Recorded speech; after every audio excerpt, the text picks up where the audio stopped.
Hi everyone, welcome to Sunspot Live. I'm Scott Brooks, your host. As you know by now, this is our 8th show, and I don't know why I keep numbering the shows, but it is our 8th. And as usual on Thursdays, switch the camera. Oh yeah, let me switch my camera. As we do on Thursdays, sort of becoming our pattern here, and Thursdays is a sit-down interview with a special guest. Tuesdays is just me. But today I'm really excited to have the mayor of Waxahachie, David Hill, with us. Welcome, Mayor. Thank you. As I peer through this fancy thing. Yeah. I want to spend the next hour or so talking with the mayor, not in ways or about things that will bore you to tears, but in ways that I think you will get a better understanding of what it means to be the mayor of Waxahachie, what it means to be a member of City Council, and the commitment that it takes. So in just a few minutes, we're going to get into some things. I want you, as usual, to be able to ask your questions and your comments.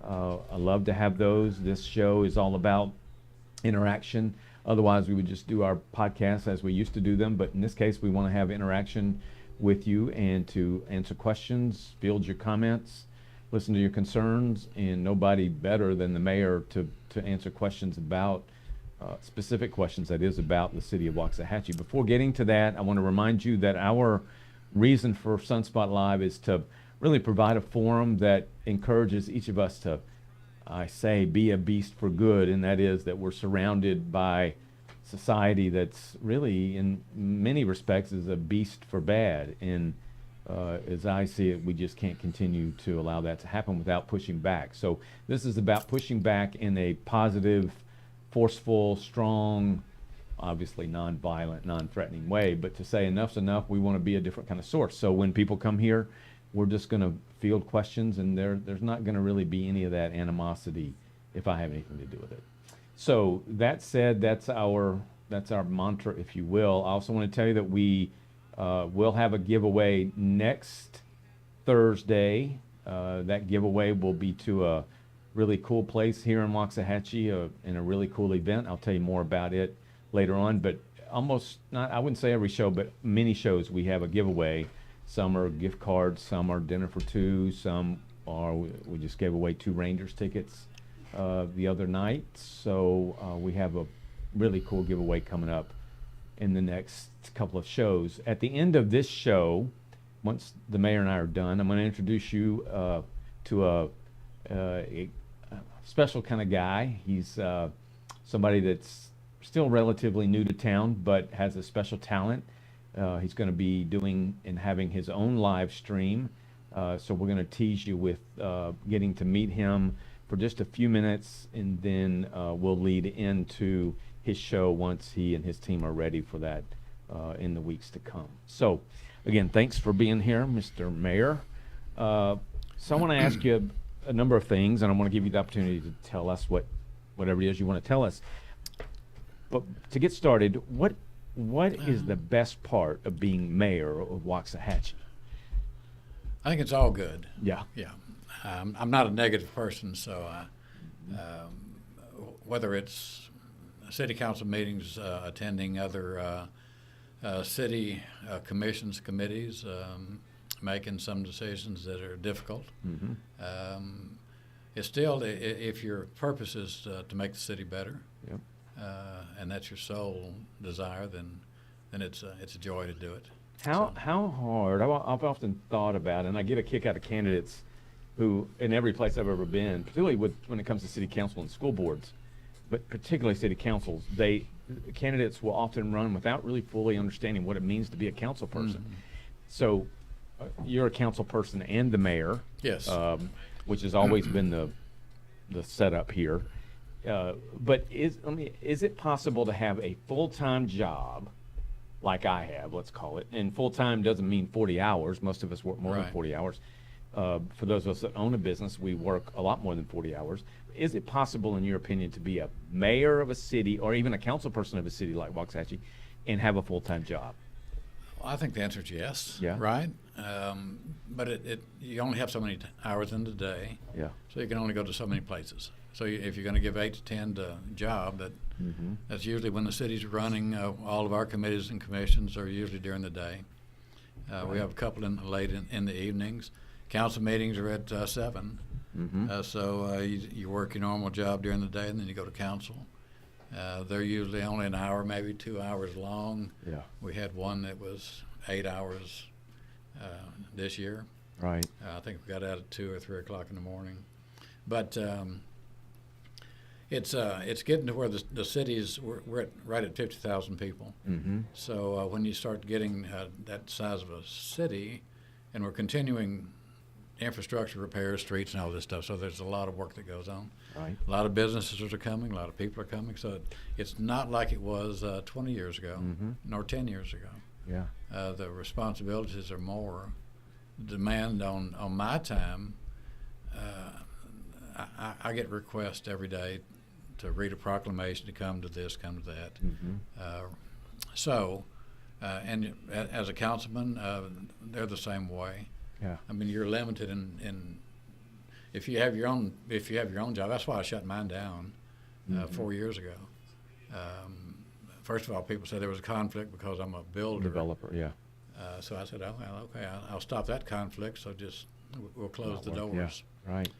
If I live long enough and I'm not in council, I'll go back to building houses, but for the meantime, I don't. So it's demanding. Yeah, I mean, is it fair to say, how many hours a week can you count them? I mean, do you keep track of it? My guess is you probably don't. We don't get paid by the hour, so you're always on when they call. Yeah, you don't get paid at all, right? We don't get paid at all, no.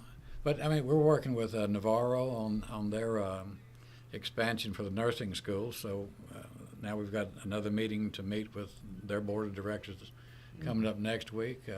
We were just down in Corsicana meeting with Navarro for the same purpose. We don't get paid for that. You just jump in your truck and you drive to Corsicana for a couple-hour meeting. If you're going to go to COG meetings up in Dallas, you don't get paid for that, but we go to COG.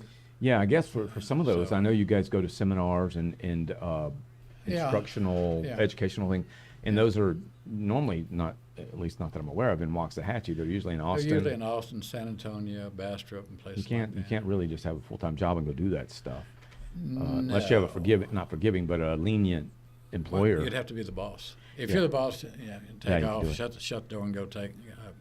I do, but I go to a lot of the TML stuff, Texas Municipal League. They're really the only place where you can go get training for municipal workers and officials. So I do usually 100 hours a year in continuing education. So some of that's in Austin, some of it's videos, live streaming. Right. Some of it's up in a rock wall. You just drive up and go to the meeting and come home. So. Well, one of the things I want to remind our folks watching, and there are people jumping on. So hello, Jana. There's Chambers Creek. He has a question. I want to. Chambers Creek. Yeah, Chambers Creek won the tickets to the Rangers. Oh. He's excited about that. I know. Sonia's on, says hi, Scott and David. SARS Huzar says hello all. So thank you for being here. I think I just mentioned Jana. Jana is a regular watcher. We'll get to the questions here in just a minute. Chambers Creek. So he has, we'll ask that in a minute. But we are a city in the one of the fastest growing cities and counties in one of the fastest growing states in America. So when you think about that, I mean, their city manager, and how many employees are at the city? Over 400? Almost 450. Yeah, so it's no small feat to run a city. When you're mayor or city council, the bigger, the faster growing, the more that's happening, the more is required of your time. So what I want to ask you, what is it like, if you can describe it, on your best day? What's a day like? I mean, you get up. What do you do if you're a mayor? Well, if you get up, that would be the question, right? I think every day is something. I mean, you may have a meeting at 9 o'clock. You may have one at 8. It could be one at 11. But you have developers that want to come in and talk about what they're coming to town, their businesses they're bringing in. They want to talk about workforce, so you have to. I mean, the sad thing is, not the sad thing, but the funny thing is, we have a city manager that has 450 people that he has to oversee. Right. And right now, for the last 2 weeks, he's been in jury duty. Oh, great. So for 2 weeks? Yes, and he's still there. Today, he's still on jury duty. Must be a big, juicy trial. So, the kind I want to be So on. there's our ringleader is locked up in the courts. Yeah. But for a city councilman, we get personal phone calls because our phone number is on the website. Our emails are there. Yeah. So we get emails every day. I get 4, 5, or 6. Sometimes more. It depends on the topic. But whether it's on short-term rentals, if it's just high grass, I've got a guy right now that's concerned about bright lights that are keeping him awake. Shining in his window? Shining in his window. So I'll get 4 or 5 emails with pictures. This is what's happening tonight. Yeah. The traffic is bad. The kids are going to get run over. So they send them to me. And it's like that. It's just it's a continuous, and it's in a small town you can do that for a while. Yeah. But after I had 91 emails on it. I went to bed last night, cleared my phone. I woke up with 91 emails. So and they're not advertisements for ammo and guns. It's people that are concerned about issues. Do you personally, and do you think it's the mayor's role in a city like ours who gets a call from the person that's got a crack in the sidewalk, or the lights are shining in the window, or I would imagine you guys get calls about things you can't do anything about, like my toilet's broken or something, and maybe you can do something like that. I don't know, but we'll fix them. What do you? Seriously, what do you do when you get that call? Do you? Well, it all depends. I mean, when we had the big freeze, we were going to talk about that later. Yeah. I got phone calls all night. I sat up in my little room in the attic where the heat rises, so it was the warmest room in the house. Yeah. We didn't have electricity, and just like everybody else, we were all freezing. But I was getting phone calls from mothers and grandfathers that lived outside the city, asking if I could check on their children. And one lady called and said, my grandbaby's there, and she's freezing. So, and you have no answer for those things other than we're working on it as quickly as we can. We're trying to get our stuff done. So they don't all, everybody doesn't call the city manager because he couldn't handle all the calls. Right. So Chris Wright will get calls. Billy Wallace Other gets council hers, members. Travis Right. gets, Right. But we all get them. Right. But they like to call, if you're the mayor, they like to call the mayor. How long have you been the mayor now? 4 years. I was over two terms, right? I was. I forgot what year it was, 21, 22, or 2021. And then I was, Doug Barnes was the mayor in between. Then the last 2 years I've been mayor. Yeah, if you don't know, one of the ways, or not one of the ways, the way it works in Waxahachie is that the mayor is also a council person, and the council people of 5, the council, 5 people, choose the mayor every year. And the mayor pro tem. And the mayor pro tem. So for me, I see that as a negative only in the sense that there's the potential to be a lack of continuity. So if a mayor's doing a great job, which I've argued that Mayor Hill has, and it always hasn't been the case that I've felt that way about certain mayors here and other places. But so the mayor is elected essentially boils down to every May or June, and if it just happened this way, it could be a different mayor every year, which is that's a bad deal. But the mayors are chosen by they are a council person themselves. They are chosen by other council members, as is the pro tem. And right now, as you know, David, the mayor is you're in your second year. Second year as mayor, 10 years on council. Yeah. And Mayor pro tem of Waxahachie is Chris Wright. Right. I want to ask you this question. Our charter was set up in '71, and the charter stipulates how that works. So it's 5 members, and the mayor and mayor pro tem are elected out of the 5-member council. So it's been like that for quite some time. At some point we're going to be big enough to warrant having, in my opinion, elected paid mayor. A lot of things will change the larger you get. Like I said, we're at 50,000 right now. I mean, in the next 5, 6, 8, 9, 10 years, you'll probably be going to 7 city council persons. You may go to districts, which is, I mean, all that's fine. It's going to evolve. We're growing. Yeah. I always tell people that even at 100 years old, in 1950, we were in our infancy, and we're still in the infancy of this city. Yeah. We're at 50,000 people, and when it's totally built out, it could be over 180,000. Yeah. Just in the city Which limits. is about almost the size of the county, the total county. Yeah. All right. Chambers Creek has a question here. I'm just going to read it verbatim. Hey, David, I think he meant, what do you think about getting a water park in Waxahachie that's run by the city? A water park, well, I think it's great. Yeah. I really do. I mean, yeah, we talk about all kinds of what could we have, what are our dreams and aspirations, and quality of life, what people are asking for.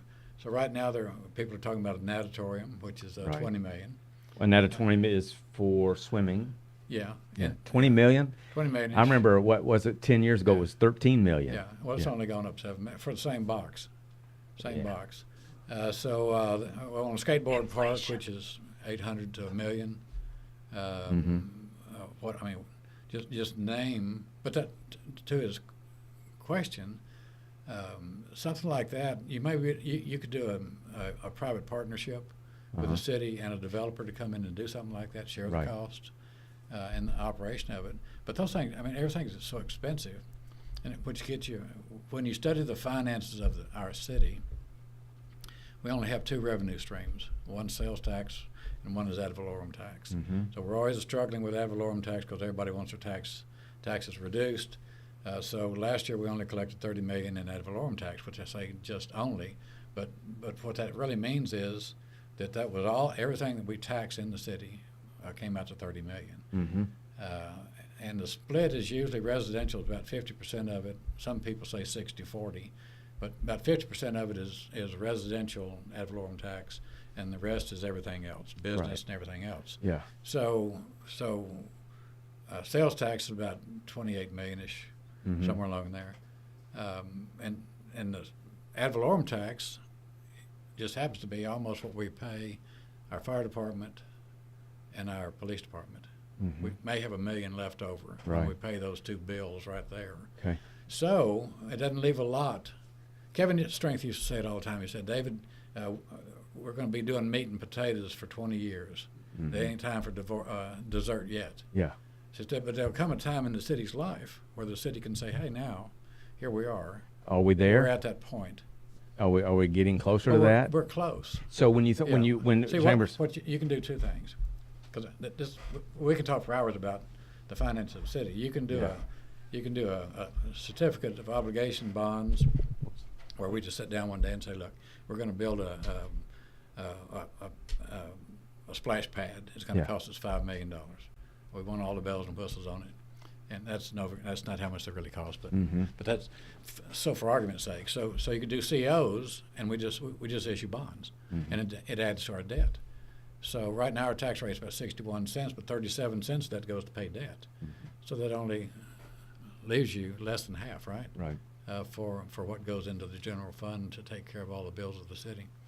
So you can do the COs. If you do the GOs, which is what everybody's talking about now, which is general obligation bond, that's one that would go to vote. So if we wanted to do an natatorium, if the city says, yes, we would like that, then here's your opportunity, because it'll be on the ballot whenever that election is set. So we could do all that. We could do a skateboard park. You could do pickleball courts. How much debt do you want?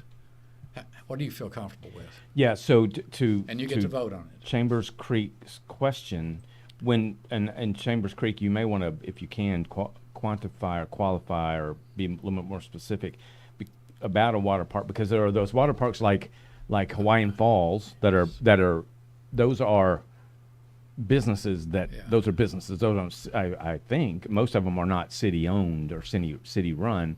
Those are private. Yeah, that's what I meant to say. Owned, yeah. So, but at the same time, we do have a couple of splash pads, do we not? We have one right over here. 5.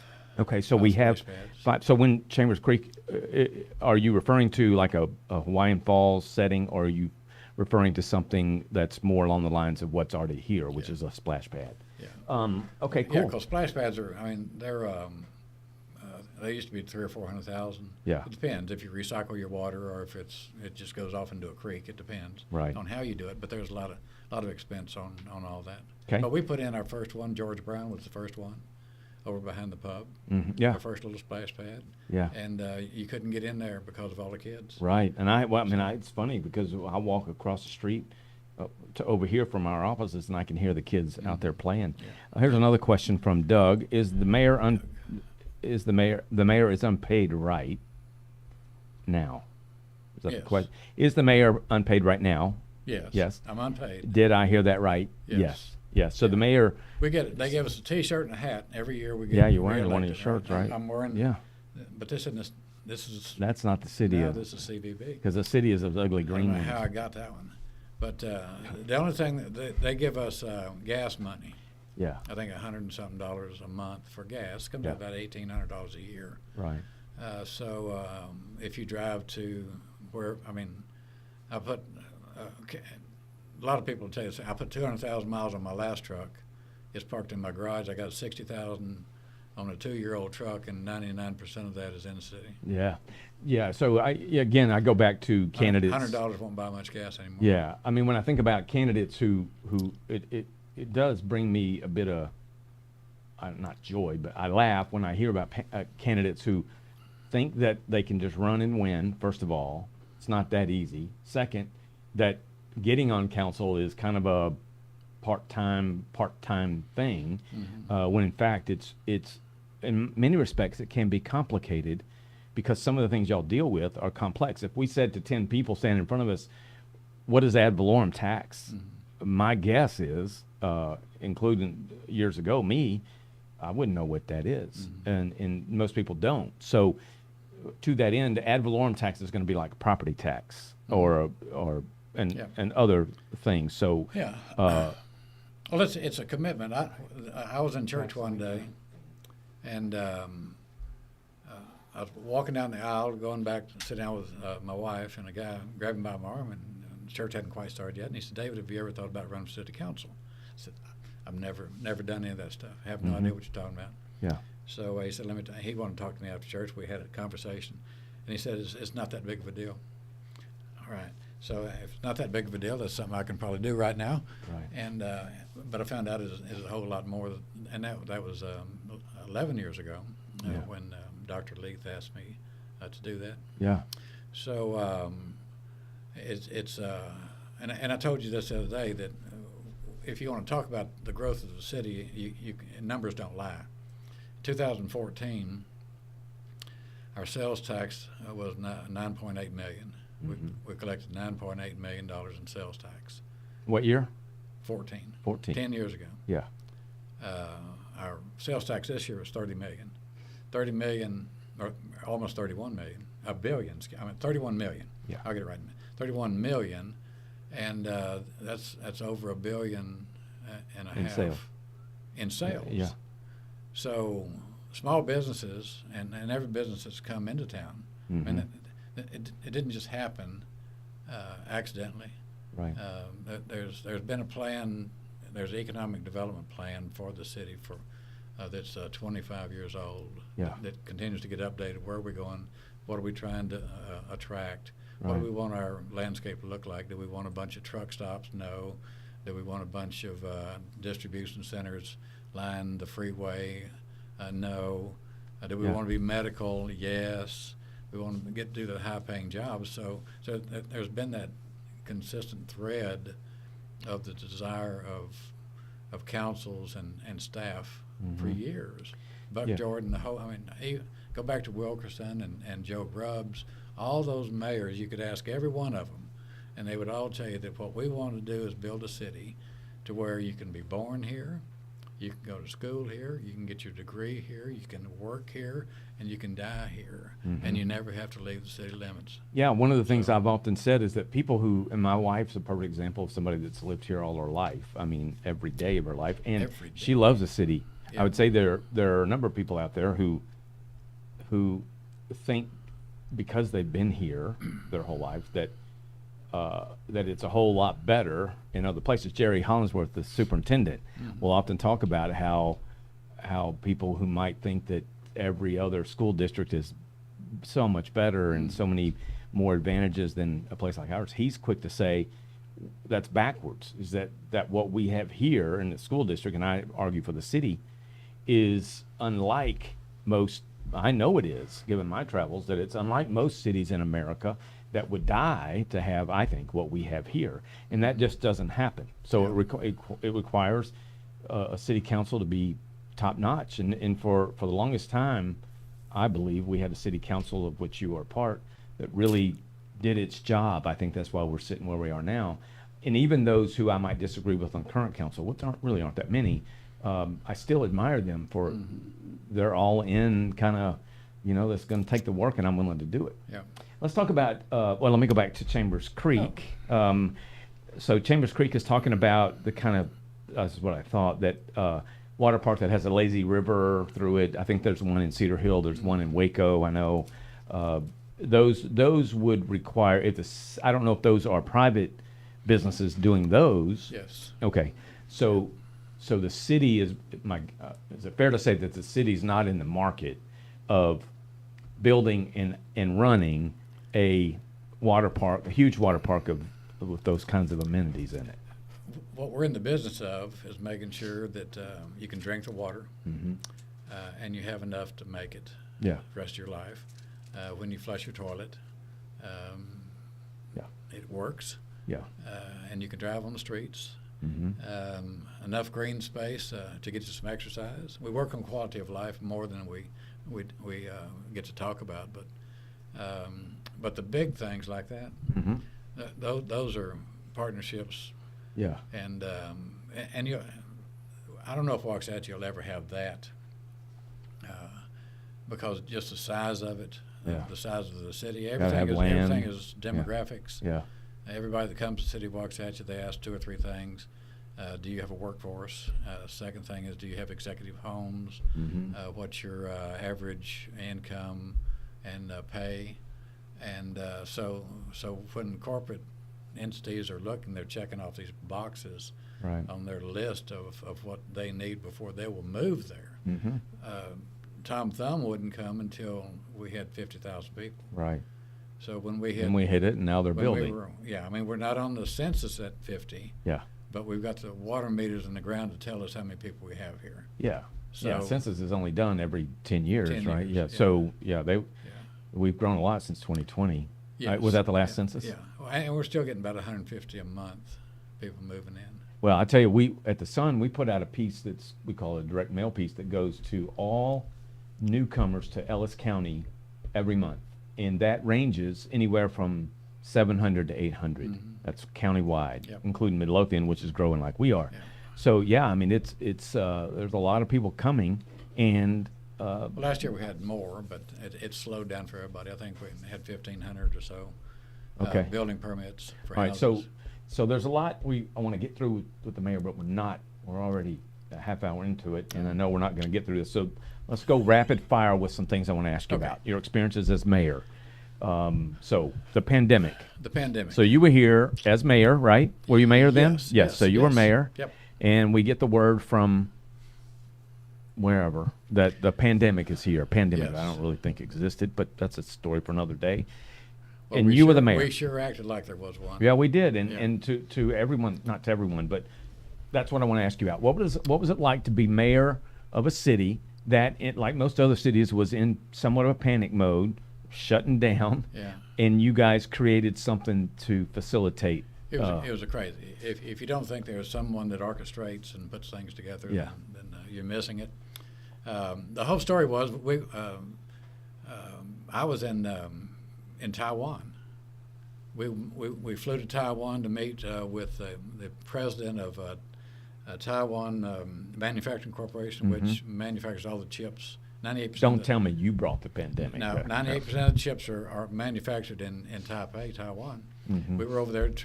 We were on the short list for a chip factory to come to Waxahachie, $5 billion investment. So we're over there. We're flying back. When we fly in, we see a place that's on fire here in the city, and we got in the airport in Dallas, and they said there's some issues. Do y'all have a mask? That was the only thing that we knew about what was going on. A mask because of the fire, or a mask because of the pandemic? Because of the fire. And, and the, Okay. So when we got back to the city, though, Thomas, who had just gone to work for us, who's emergency management, right? Yeah. This will scare most of the people on this website, web live stream right now. Live stream. I'm in charge as the mayor. It's in our charter that the mayor is emergency management director by the state. All the communication from the governor comes to me. Yeah. I have to sign an affidavit and all that stuff. And so I'm in charge of all this stuff. And I'm a builder, right? Yeah. So if you want me to build you a police station, I can, but to run one, I'm not, right? So you got to know when to hold, when to fold them. So we had just hired Thomas, and we just finished building our new police department that we put the EOC in, Emergency Operations Center. Yeah. So it's got all the stuff. If tornado comes, it stands. Police department's gone, but that's where everything would take place. So we set up over there. Thomas called me. He said, we're getting ready to open the EOC, and I said, and he said, this pandemic thing is real.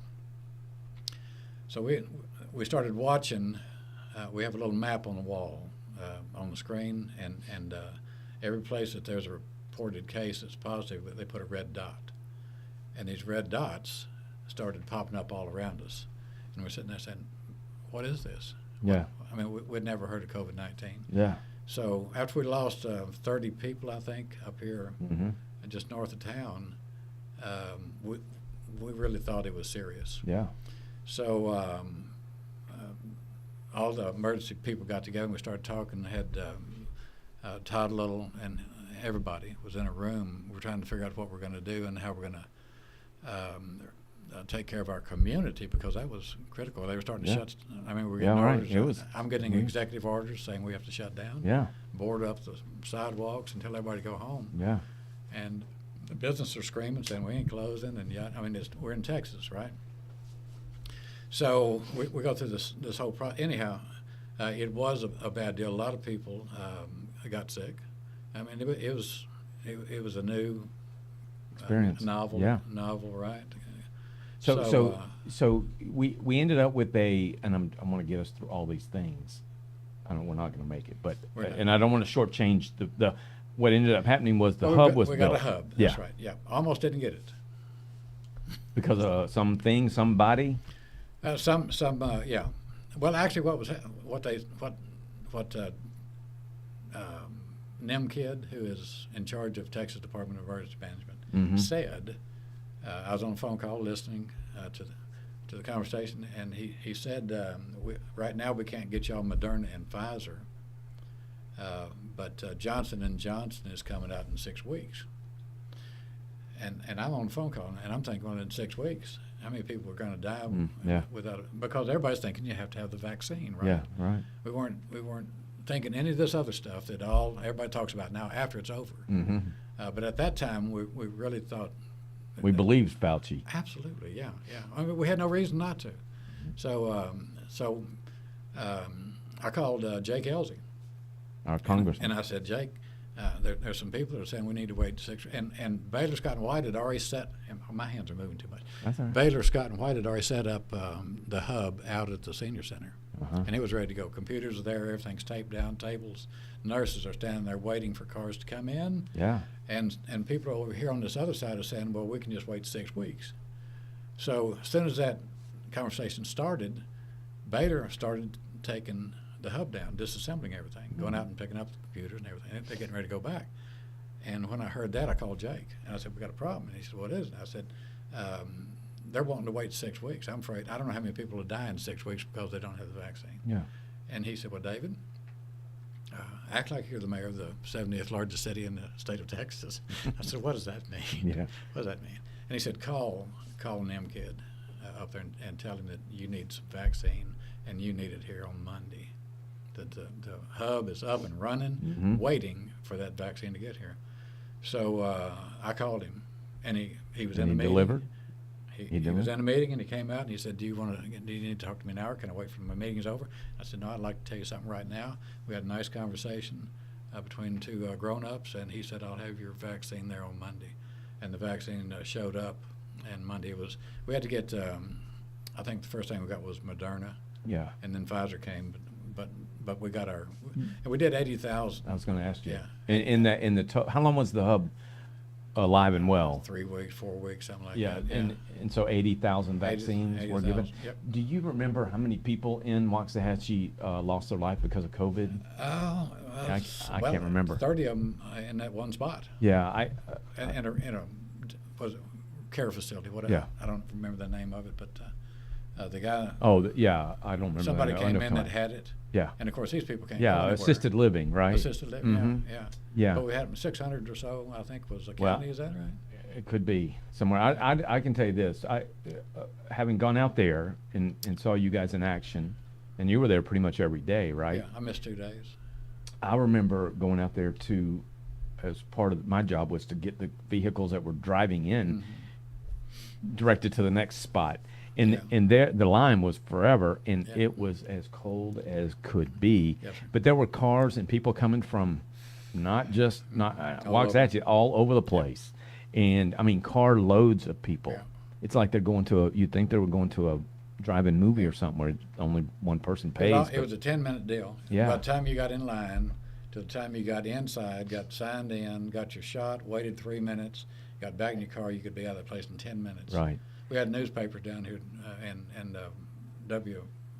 Channel 5. FAA or NBC5, yeah. Yeah, they were down here Yeah.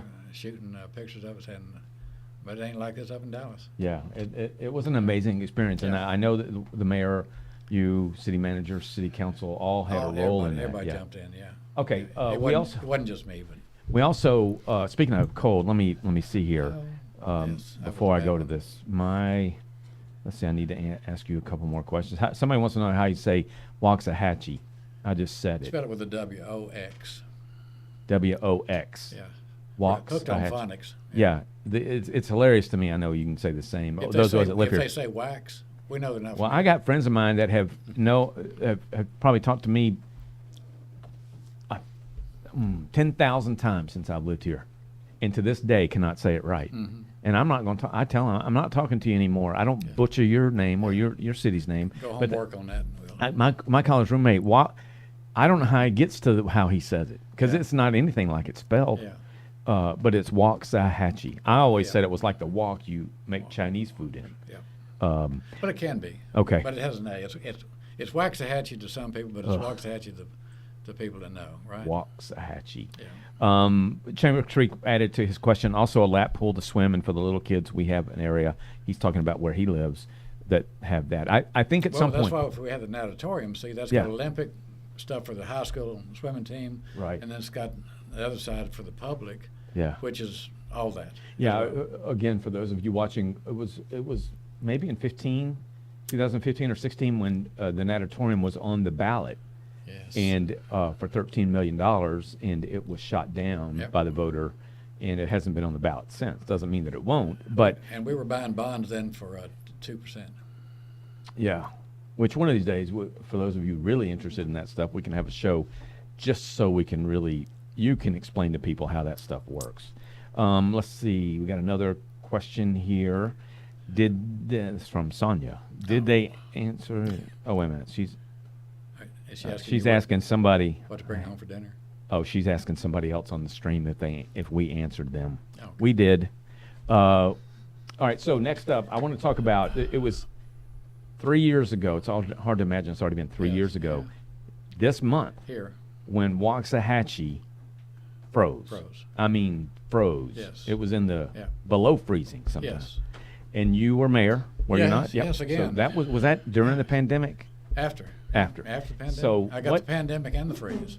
So what was it? Yeah. So what was it like being the mayor? Where as you just mentioned earlier, you're going to get calls about this and that. What was it like being the mayor in a city that for how many days? A week, maybe? 28 days, 8 hours, and 23 minutes. That's how long the freeze was. I think I even wrote it in there. Let's see. How many days? No, 8 days, 23 hours, and 23 minutes. Yeah, 8 days, 23 hours, and that's on the weather station.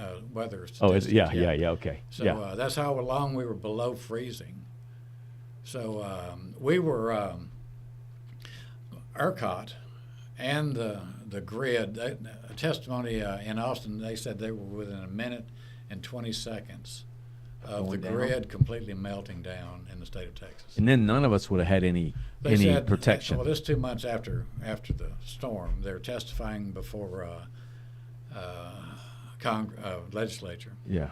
And they said 2 months after that, they said had we not got it back up and did what we did by rolling and closing things down. Yeah. He said it was just domino effect. One generator after another went down. When one 5K went down, we lost 10. And he said the sad thing about it is that what came out eventually was that a lot of the fired generators that are coal-fired and gas-fired, they didn't have gas supply because their supply companies that supply the gas to the generator, his electric had been rolled off because he wasn't on the essential list for companies that need to stay open. So, nice. So figure that one out, right? Uh-huh. Who's from? But that was the Public Utility Commission was doing all this investigation and asking these guys, the ERCOT guys, the guys from Encore, the guys from the generators. Well, we want to know who's the one guy. Who is it that caused all this stuff? And I'm thinking, look in the mirror. Yeah. You're the Public Utility Commission. Yeah. So you're the ones that set anyhow, what they made the companies do, here in Waxahachie, we almost lost all of our water. We were just a few hours away. Our pipes from that pump water to the treatment plant had frozen. And my understanding is one of them had burst, and the crews were out in that weather trying to get that stuff cleaned up and patched and back together again. But it was a mess. And well, the reason we lost. We transformed. You could hear them popping all over town. Yeah. It sounded like, hopefully it'll never be repeated. Knock on wood, because we're still in February at least for another week, and I'm of the mindset today it's 80-something degrees outside, it's beautiful. I'm of the mindset that we're gonna pay the piper here. Well, what we learned is we don't winterize well. So now we've got a new book of things. On how you learn on these things, right? Yeah, you should. So like Mark Singleton's generator didn't start up. He found out there's no diesel in it. We should have checked that, 15 years ago. I mean, we got a contract for somebody to come check our stuff. Yeah. But we don't have we didn't have a backup generator out at the lake on those pumps. So now we do. It took us 2 years to get a backup generator, and several $1 million to buy that thing. Yeah, right. But if the pumps go down now because of Encore or whatever, the generator comes up, and we have a contract with a crew that winterizes now and maintains and does test runs on all that stuff. Well, so hopefully it won't. Yeah, my hope is that I think ERCOT has, but ERCOT was the devil back then. Just not intentionally, but just because the whole setup was just bad, and the person that was responsible or the head of ERCOT, I think, lived in another state. All those kind of weird. But they got 450 employees. Y'all know that, right? And 5 different places in the state where they have offices. I mean, this is not just one little guy down there. Right. Everybody thinks he's like the Wizard of Oz, sitting behind the curtain, pulling levers. It's nothing like that. Yeah. It is. It's a massive organization, and they are. All they do is monitor and distribute. Yeah. See, they can't stop the fact that somebody didn't put a gas company on the essential deal, and it's like that all the time. It's always one thing. Yeah. Okay. It wasn't just a bunch of crazy things happening. It was one thing. If that had been on there, it wouldn't. Well, the reason I wanted to bring up those two things is because those are you don't get any more extreme than the pandemic and that wasn't on my resume either. Well, that was kind of the point, is that as mayor, just like on city council, just like the city, you can't anticipate those things, but you got to be prepared for what you can't anticipate. Thomas was out in that weather with school buses over at Renfro's picking up people that had no power. These guys are in their hundreds, 80s, 90s, 100s. I mean, that's it's amazing. That's what it is. He's dragging them out, trying to get them into hotels and below zero weather. Okay, let me check. A lot went into it. Somebody just told me I need to scoot forward. Oh. Sorry. I'm very comfortable in my own skin, and I was beginning to slouch. We're just having a fireside chat. So thank you for telling me I'm pulling out of the frame. I bet my gut stayed in it. Those are things in the past. I want to talk about for the next 15 minutes some things that are critical to our city that you are in the middle of, just by the nature of what you do. Yeah. And that is, one of them is short-term rentals. So Yeah. short-term rentals, better known by most people out there as Airbnbs or Verbos. Verbos, yep. Yeah. Okay. Short-term rentals have become an issue. I know you guys have an ordinance now, but just bring us up to speed on short-term rentals and what's going on in our city. Louisville just shut down anymore. They're not going to allow anymore. Are they allowing the ones that are there to stay? The ones that are there are grandfather. Oh, that's fine. No, yeah. They're not. I don't even think they require the SUP. But anyhow, Louisville just did that. I think for a year they got to take a moratorium, cooled off. Fredericksburg, 25% of their housing are short-term rentals, and the mayor says David has devastated the economy here because on Friday through Monday they're empty. There's 25% of the houses, and people, we don't know what's going on. Right. So these people come in, they stay the weekend, and they're gone. Yeah. So Monday All through week Friday. long, Yeah. The activity happens over the weekends. Yes. So during the week, it's those 25% of that market is. So what we understood here in Waxahachie, when we started asking people, we found out there was maybe 80 or 85 short-term rentals existing already in the city. Right. So everybody was trying to do some sort of an ordinance to try to either find a way to get them registered because they're considered under the municipal code to be a hotel, same definition. So they have to pay their occupancy tax, which is 8%, I think, in the city. Yeah. Plus they pay a sales tax to the state. Okay. So if you look at the comptroller's, he has pretty good bookkeeping. You see that there's not a single short-term rental in Waxahachie, although we know there's 80 because we're looking at Verbo and Airbnb's website. Right. So we know we got them. And then the people that came in to city council and said, hey, I got 5. And others said, I got 8, and the lady said, I got 2, I got 3 or 5 or whatever. Yeah. So they started adding up real quick. Come to find out, none of these ones in the city were paying hotel motel tax. Right. So you have the two bed and breakfast that are paying the hotel tax. $30,000. Yeah. Yeah. I mean, they're paying theirs, and they're asking us, can we get the same break? I'm having lunch with one of those guys tomorrow. Do we have to pay our tax? Yeah. And and I always try to tell people, short-term rental term kind of came up maybe 5, 6, 7 years ago. Yeah. But it never hit us because we're still, patching potholes, trying to get the streets in good shape, and we're not paying attention to that. And there was nothing to pay attention to. Yeah. We didn't know what we didn't know because they're not registered on the comptroller on his database. So evidently that some of them are not paying that tax as well, which is another issue. That is being addressed, correct? Well, we're addressing the fact that our ordinance says now you have to get an SUP for your and what's an SUP? Special use permit. Okay. It simply says it's not allowed in certain areas, but if you come get it, we'll entertain your request. We don't have to give you an SUP if we don't want to. It's going to be subjective with the new ordinance that we have. The people that are already here that have short-term rentals, we told all of them that we're not going to shut you down. You're going to come in and get registered just like you're supposed to. Right. They all told us they were willing to do that kind of stuff. Get your SUP, and then go back doing whatever you're doing. But what you have to do is you got to pay your tax. Right. And it's really Airbnb, unless Airbnb has an agreement with that person to host their property, they won't collect the taxes. Although Airbnb says, be sure to check with your local officials to make sure what taxes you have to pay. Right. And we've never been checked with. Yeah, I mean the reason it's such I think that somebody said that they had checked one time before, and we said it's not.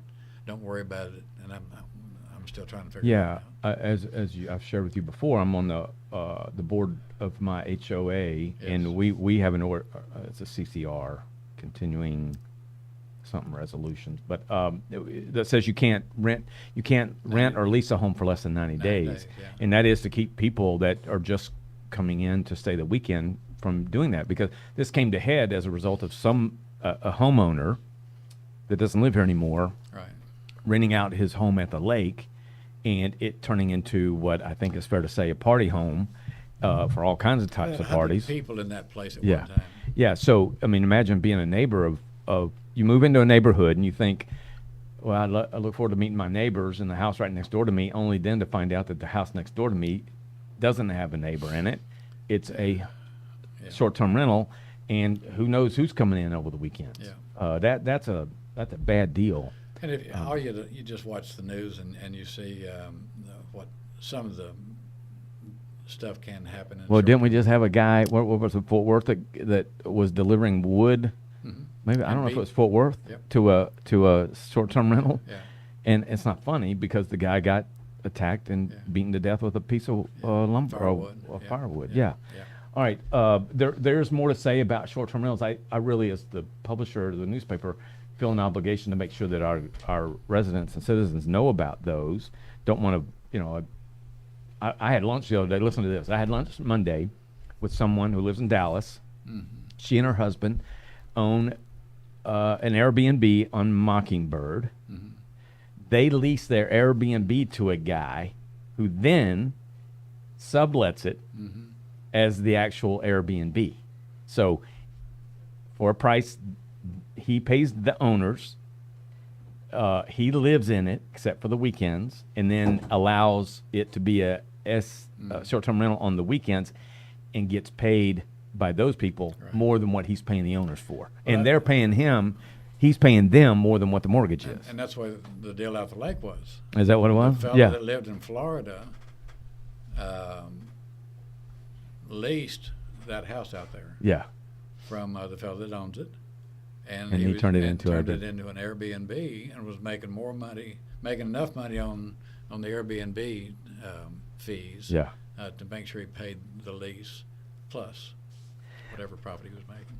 Well, so it is, we got about 5 more minutes. There are a number of other things for the mayor and I to discuss, and the reason I want to discuss it, because one, I want as many people as can know really what's going on in our city. We've got Fanatics coming, which Fanatics is I think the biggest, largest sports apparel company in the world at 30-something billion now. 34 billion. Yeah, they're not like Nike. They produce apparel that's got logos and stuff that for your favorite team. I talked to you guys about the other day. The girl that sings a lot, Taylor Swift.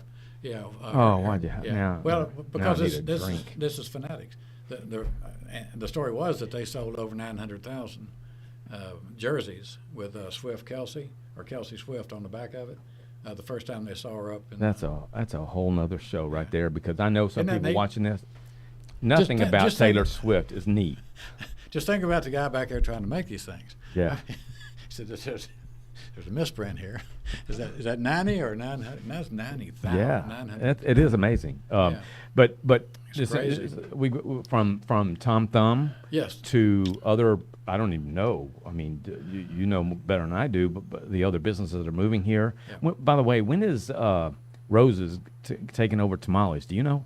Well, they're remodeling the inside now. Well, they need to hurry. I mean, how long does it take to do that? Well, it takes a while.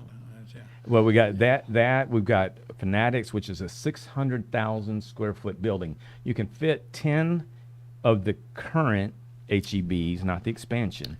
Yeah. 10 of the current HEBs into that facility that Fanatics is building. It's a big restaurant and retail out there on that corner as well. Yeah. So think about, if for those of you that live here or know Waxahachie, Waxahachie, catty corner from the hospital is where Fanatics is going.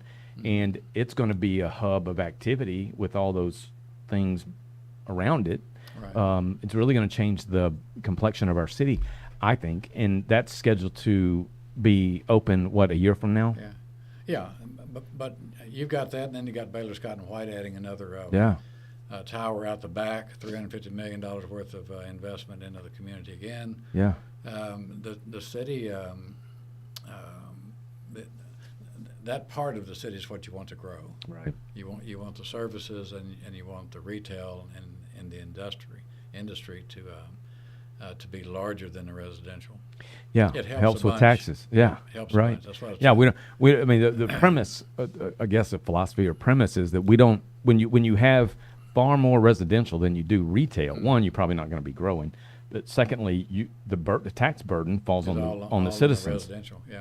When you have ideally, I know you guys want about 50-50, but if you had your choice, the less citizens are responsible for the tax burden, the better. Yeah.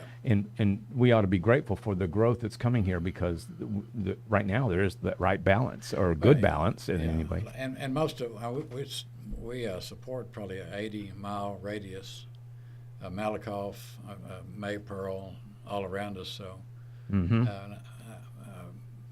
always I use the same statistic, but I know that it was true that Showbiz said that 72% of their sales tax came from outside the city limits. Really? So out people out of 75615, Yeah. right? Our zip code, 165. So so it's a destination for But it's for a people. destination, but people come for the whole day. They'll buy three movies to see at the place, Uh-huh. and then the ping on their phone, you know that they went either to Academy, Yeah. get a duck call, whatever you do when you go to Academy, and then go to HEB, buy the groceries, come back. Usually they'll watch all three movies, but they'll go and eat, and you know where they are. Yeah, I mean, they just don't come in and go back yeah. to wherever they came from. Yeah, I mean, if it's a destination, they're going to do more than one thing. That's why the Texas Theater, for me, is a perfect example of people ideally don't just come here to go to the theater. They will eat on the square, and they shop on the square. Go to Elmo's and have a brownie. Exactly. Yeah. All right, here's another comment. JH, people really got caught up in the prospect of making mad money via Airbnb, but it is hurting the housing market. Is that a fair statement? Yeah, Yep. yeah, absolutely. JH also said, looking forward to a peaceful, quiet life. Loud, huge parties every other day just aren't going to cut it. No, Yep. no. He's Well, right about what the that. short-term rental does takes rental property and new residential properties off the market for people that are looking for their first house or to rent a house long-term. Yeah. So if all you have is short-term rentals, that's what happened in Fredericksburg. 25% of our short terms. So you have no places where nurses, police, or whoever Need to live. that need a place to rent. My 19-year-old son is moving here in the summer from up in Sherman area, and So- it used to be you could just go. There's plenty of apartments for me to get. Yeah. Well, one, that's not true anymore. And number two, if it was true, these apartments aren't $450 a month or $800 a month. They're $1,500, $2,000. Hamilton's $2,200. The what? Hamilton. Yeah. Yeah. It's Yeah. 55 and up, but Yeah. you got your own pickleball court and place to walk your dog, but it's $2,000. Speaking of pickleball, we need to talk about pickle at the Army at some Well, point. we'll talk about that. I'm going to get, let's see. JH says that he also saw a noodle bar. Noodle, A noodle not bar. nudie. Oh. Noodle bar. Yeah. I'm not sure where a noodle bar is coming, but I'll look into that, JH. It says, is that the area, I think you may be talking about Fanatics, is that the area where they are processing the land currently? Yes. Yes. It's huge. Across from Huge. Baylor Hospital. It's Huge. bigly. Bigly. All right, let me see. J.D. Jones. J.D. won a prize a couple of weeks ago. What percentage of our sales tax comes from outside city limits? Do you know that? Well, like I said, the theater said 72% of theirs does, but Yeah. I would say we're 50-50. Okay. Yeah. Uh, So about 5 out of 10 cars that you pass on 77 are from outside our city limits. Yeah. Okay. Yeah. Let's see. All right, that's it for now. Thank you, JD. Thank you, JH. Thank you, everybody else that's responding or asking questions. That I think there are people having conversations on here with each other, and I'm getting confused as to whether or not they're asking me or asking somebody else. But anyway, so there are lots of other things I want to talk to the mayor about. We may schedule this time next week to do another interview, or certainly the following week, because I do want to talk about fire station, the fire station 4, which is new. I want to talk about, we have a cool thing here in Waxahachie that most people don't know about, although gradually getting to know about it, and you had something to do with it, a lot to do with it, a bookmobile. I want to talk about that. I want to talk about the park system. I want to talk about the lake. There's some good things going on at the lake, although the lake has been troubled by low water levels, which is never good. We're at 531 now. What should it be? 530. 530. We're a foot high. So and we're it's good. Over the spillway right now. So if I go jump in the lake, I'm not going to bust my head on the bottom. You're gonna be okay. Okay. The new businesses we just talked about. Tom Thumb will be ready in about, before the end of the year. New elementary school. Yeah, I want to talk about that. I want to talk about Baylor, Scott and White, and a few other things. So there's a number of things to talk about with respect to the city. And again, I want to have the city manager on at some point soon too. Might be a good idea to see if we can fit 3 people in here. But to have you and Michael Scott, our city manager, who's in a 2-week jury. Yeah. Is that we have another OJ trial going on that I don't know about? Because I don't mind doing jury duty, but don't give me some. They took over the Civic Center. Jaywalking case. They're all over the place. Yeah, I know. It's amazing. All right, so I'm going to talk about downtown as well. Just mentioned the Texas Theater. There's a cowboy poet event coming in April. They have a picture from, there are horses in it, so I don't know when we stopped using horses in America, but it's been a long time. There's also cars in it. But it's the picture of downtown, the square, at an angle where you can see the Texas Theater, which has been renovated to look from the outside like it did back then. It's a really cool picture. Maybe I'll bring it next time and show everybody. But I want to talk about downtown and what's going on because it's a really cool story. Yes? Yeah. Yes. Yeah. What is your, I don't want to end on this, so I have another question after this, but what is your worst experience being mayor? Or what's the worst part about being mayor? They're it. There isn't. No, So you try to. No, because I think even when people have issues and they seem angry, if you can fix it, that's all they're wanting.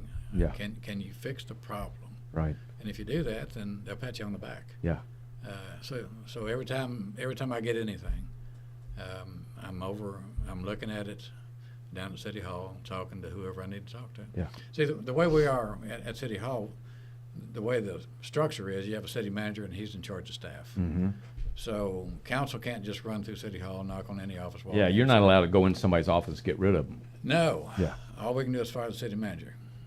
Which, by the way, it's not pleasant. I think it's fair to say we made a change of city manager in what year was that? 5 years ago. 2006, 18. Yeah. The person that took over, Michael Scott, I'm here to tell you, as somebody who I think we know a lot about what's going on, is one of the best city managers around, and Michael has done an exemplary job. You agree? Absolutely. He was my choice. So. Okay. Michael, but the city council, all we have is Michael, city secretary, our municipal judge, and that we actually have some control over. Yeah. Yeah. Yeah. Okay. All right. One last thing. It's going to put you on the spot. Okay. What if somebody said you can only tell me to convince me to come here? To move to Waxahachie? Yep. You can only tell me 2 things. Yep. What would those 2 things be? One, come.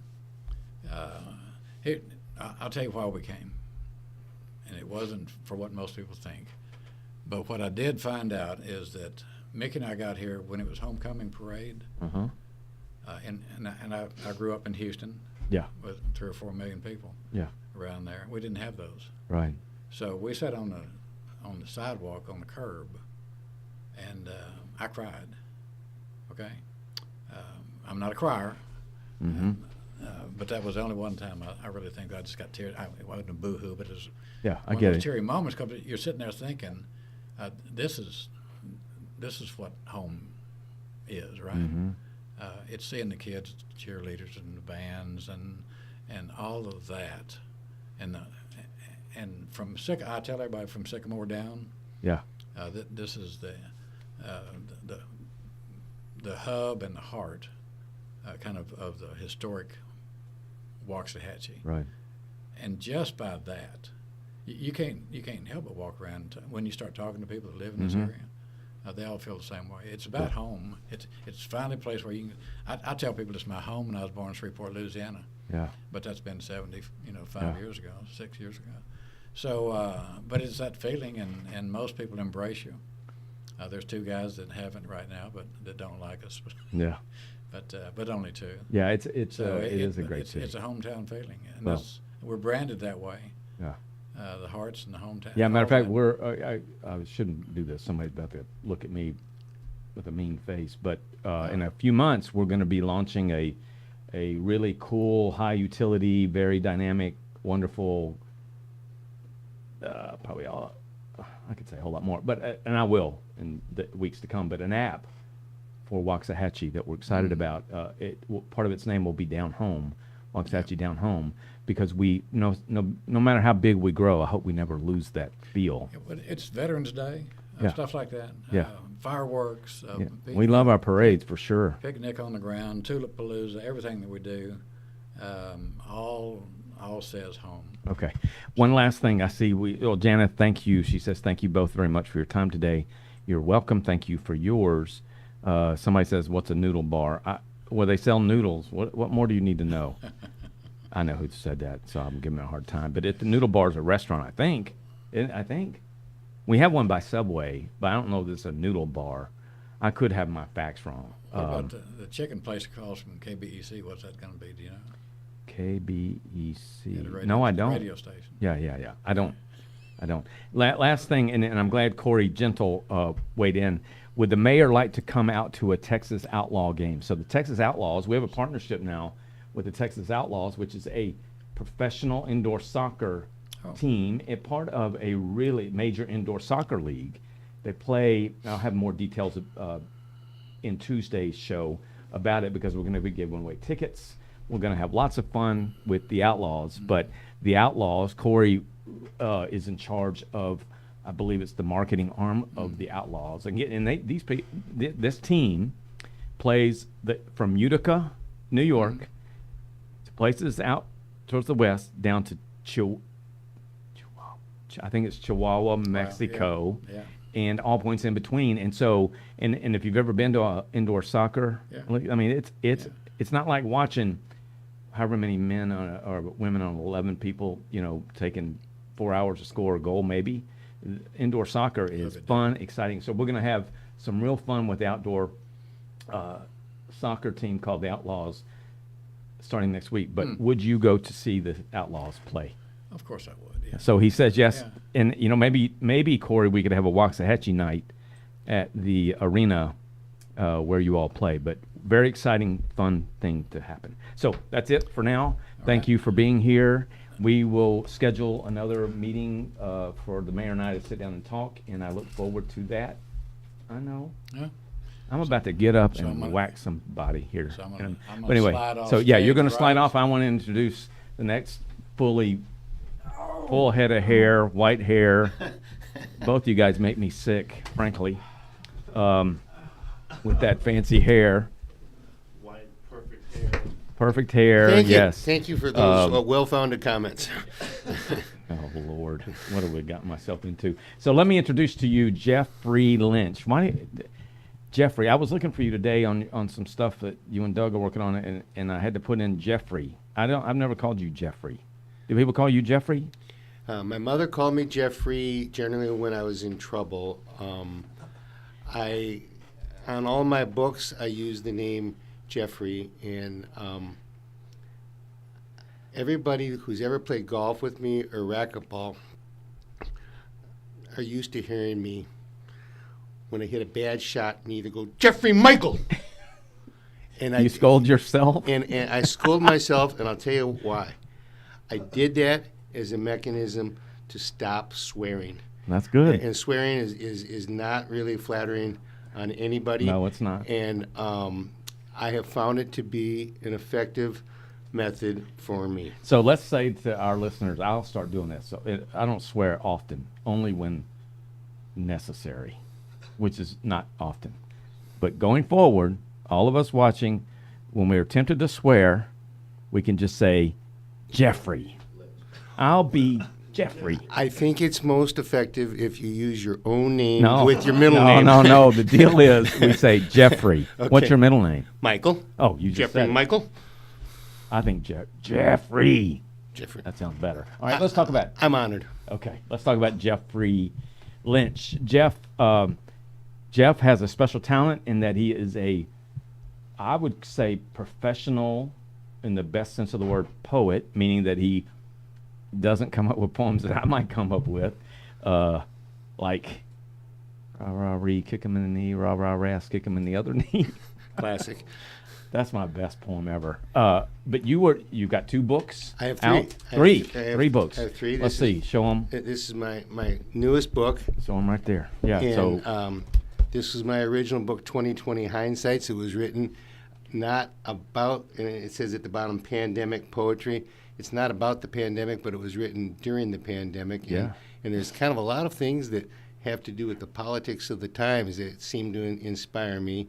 And then you had your second book. And my second book was called Further Hindsights. And it was just a continuation of, I tell you, I just kept writing poems, and people kept liking them. And this whole first book started by me taking, I'd write a poem, and I'd scribble it, and then I would text it into my phone, and then I started texting people my poems, friends and family, and they were liking them. And so I said, I think maybe I could write a book. And I investigated self-publishing, and I found out it wasn't that hard. And so I put it out, and I just kept writing.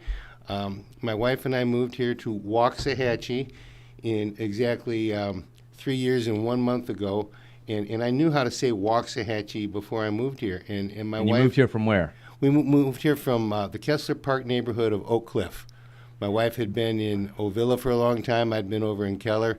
We found love later in life, and we've been married going on 8 years. And we loved our house up there, but we'd always known about Waxahachie, and there's a particular neighborhood we'd always been interested in, and we came and we found a lot, and we built our lot.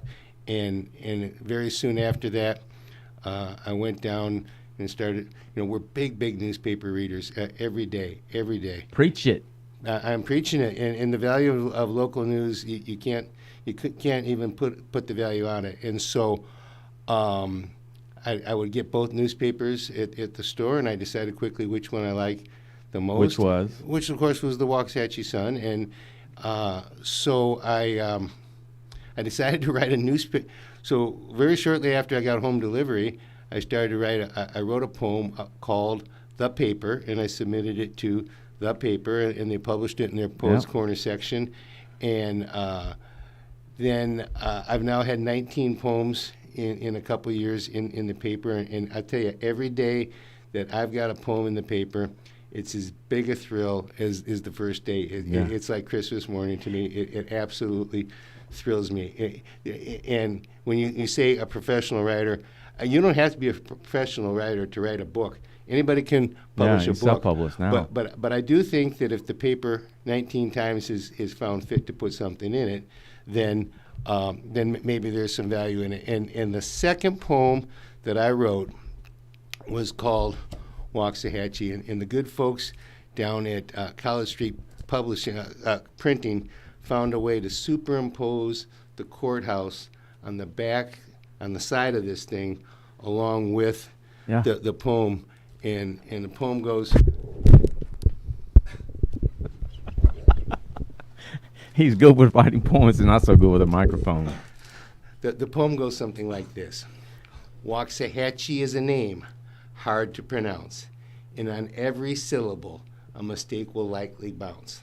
The wax is spoken walks if you say it right, but it's wax to the lax, they've no linguistic might. Hatchie rhymes with Apache, which has never been hard to say, yet after the walks, folks simply lose their way. When you put it all together, my, such a lovely sound, but say it all completely, and mistakes will abound. But errors are fine, even from the most refined, 'cause we can tell real soon if you're singing our tune. It's a gingerbread town where good morals abound. It's a gingerbread city, her crepe myrtles oh so pretty. And if you butcher our name, we'll still love you just the same. Very good. So, yes, that is excellent. So that we're going to end this part of it now, but that's a tease for you to, one, know who Jeff is, and for us to tell you that in the, I don't know if you have a time frame nailed down yet, but not too distant future, Jeff is going to have his own live stream called, can I tell him the name? Or you can tell him. No, please do. Rhyme Time. Rhyme Time. Rhyme Time. With Jeffrey And Lynch. I've challenged Jeff and those helping him to, if for those of you watching that remember Bob Ross, way back when, but Bob Ross had a show on TV, a 30-minute program forever about painting, to combine that with Jeff's style and have a really good, compelling, fun environment for you all to come and watch with frequency, and let Jeff show you a lot of things. How to write one, share with you those he's written, just like he did. I think there'll be an opportunity for Jeff to be able to custom write poems for people that want to pay for a custom poem to be made that they can give to their loved ones or hang in their house or whatever. But I think there's a place for that, and I think Jeff's going to fill that void and have some fun with it. Is that fair to say? That's a good summary. Yeah, I thank you for the opportunity, and I will tell you this. We'll have fun, because that's what it's all about. Not every poem is fun, but every poem is important, and we'll have fun. Yeah, good. All right, so that's Jeff. I want to again thank the mayor for being here. I want to remind you that we're doing this because, one, we enjoy it. Number two, it's a place where you can get real information. Much of what was just shared with you on both fronts, but namely the city, is information you can't get anywhere else. And I want to make sure that we keep doing that. And then, of course, a show like what Jeff's going to have, here's the only place you can get it. So we want to be a beast for good in this country, and we want to make sure that you can be safe, not safe, but comfortable, and enjoy coming to this show and being able to spread your word and your comments and your ideas. So I'm going to make sure that we don't have anything else, and then we'll close it out. No, I don't think we do. So thank you, Jeff Free. I'm looking forward to Rhyme Time. Thank you. I will be watching, and hope that you will as well.